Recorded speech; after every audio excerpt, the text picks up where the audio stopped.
Oigan, ustedes los que tienen deudas y quieren pagarlas pero no han podido convencer a su acreedor de un buen acuerdo.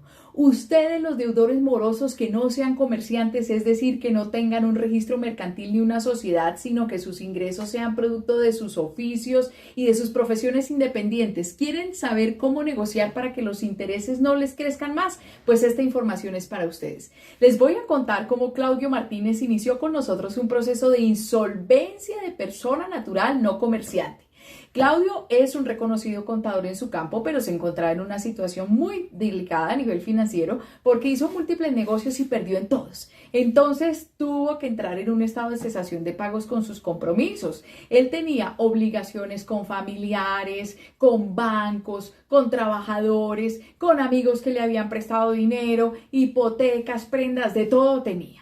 Entonces, esta situación lo había llevado a un nivel de estrés tan grande que hasta hospitalizado estuvo. Ya llevaba más o menos 6 meses sin poder pagar.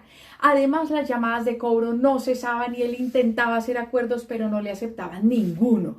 Por esa razón, Claudio llegó a mi oficina en medio de esta muy difícil situación y me pidió que le ayudara a iniciar un proceso de insolvencia de persona natural no comerciante. Entonces le expliqué que se trataba de una negociación que se lleva a cabo entre el deudor y los acreedores para llegar a acuerdos de pago que se cumplan, porque de lo contrario viene la liquidación patrimonial y eso es peor que todo. No es para exonerarse de las deudas ni para defraudar a los acreedores, sino para buscar una alternativa razonable de pago según las posibilidades del deudor y lo que acepte el acreedor. Esto suspende los procesos ejecutivos, es decir, los embargos, los remates, los procesos de restitución de bienes inmuebles por mora en el pago de cánones de arrendamiento, por ejemplo, y los procesos de la jurisdicción coactiva con el Estado.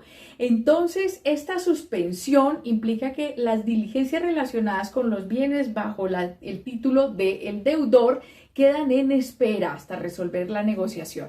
Además, el acuerdo de la negociación puede incluir enajenar los bienes que están en la cabeza del deudor y si están embargados ya se solicita el levantamiento de las medidas cautelares para poder hacer la venta y pagar lo que se debe. Este proceso solo se puede iniciar cuando el deudor tiene 2 o más deudas de más de 90 días de mora o cuando existen 2 o más procesos ejecutivos o de cobro coactivo en su contra. El proceso implica 3 tipos de etapas. La primera es la negociación de las deudas, que es una conciliación.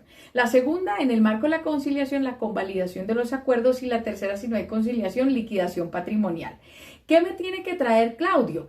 El listado detallado de las deudas con sus respectivos soportes para informarme cuándo se adquirieron las deudas, el monto de las mismas, cuánto llevan atrasadas, las circunstancias que llevaron a este atraso, un informe detallado de las causas de la cesación de pagos y sobre todo, lo más importante, una propuesta clara y razonable de negociación. También tendrá que decirme qué bienes tiene y en una constancia indicarme cuáles son sus ingresos actuales para saber cuál es la situación real de propuesta de pago. También me debe decir quiénes son los acreedores más complicados para poder nosotros establecer una estrategia, una táctica mejor con esos acreedores y así ayudarle exitosamente. Ojo, la base de este proceso es que la persona no realice actividades comerciales, o sea, que no tenga una sociedad, lo tenemos claro, o si no, le toca dar trámite bajo los parámetros de la ley de insolvencia de las sociedades, que es otra cosa. Una vez se organice la información que Claudio me trae, procedemos a radicar la solicitud de conciliación. Como nosotros siempre pensamos en el bolsillo de nuestros clientes, la hacemos ¿ante quién?